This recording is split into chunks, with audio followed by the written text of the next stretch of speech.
Como foi que o pensamento de Paul Lazarsfeld provocou grandes mudanças na forma como se compreende a relação da sociedade com os meios de comunicação? Vamos falar mais sobre esse assunto, então clique em curtir, se inscreva e vambora!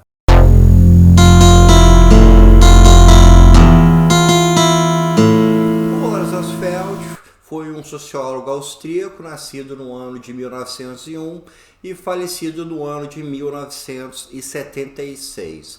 Apesar de nascido na Áustria, ele se naturalizou estadunidense e a maior parte da sua pesquisa foi feita em universidades dos Estados Unidos e ele faz parte da Escola Sociológica dos Estados Unidos, mais especificamente daquilo que é chamado de Escola de Chicago, que foi um grupo de pensadores que fizeram trabalhos muito focados na questão sobre meios de comunicação.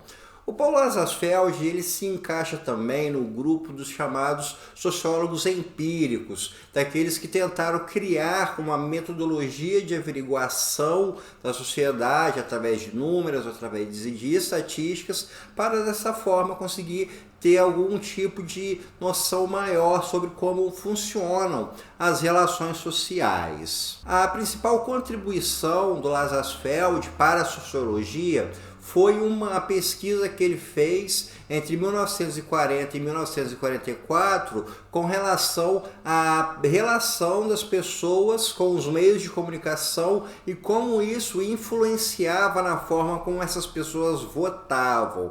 Esse trabalho deu origem a um livro chamado The People's Choice, de 1948, traduzido para português seria algo como A Escolha do Povo. E nesse trabalho, dessa pesquisa, ele fez uma descoberta que trouxe uma grande mudança nessa percepção entre sociedade e meios de comunicação. O Lazarsfeld ele descobriu que existe uma figura dentro da sociedade que é o líder de opinião. O líder de opinião ele funciona como uma espécie de intermediário entre os meios de comunicação e a sociedade. Ou então ele seria a pessoa que refinaria a opinião do público, quem conduziria, quem explicaria melhor, quem daria mais detalhes. Ou seja, seria uma pessoa que tem uma influência em como as pessoas vão criar suas opiniões a partir dos meios de comunicação. Esse passo foi bastante importante porque ele muda uma ideia de que as pessoas seriam completamente indefesas diante dos meios de comunicação. Provavelmente você já ouviu alguma frase do tipo: a Globo é quem define quem vai ser o presidente, a Globo manipula a população e coisas nesse sentido. Então, essa ideia de que você tinha uma imprensa, de que você tinha meios de comunicação de um modo geral, jornais, rádios, televisão, etc.,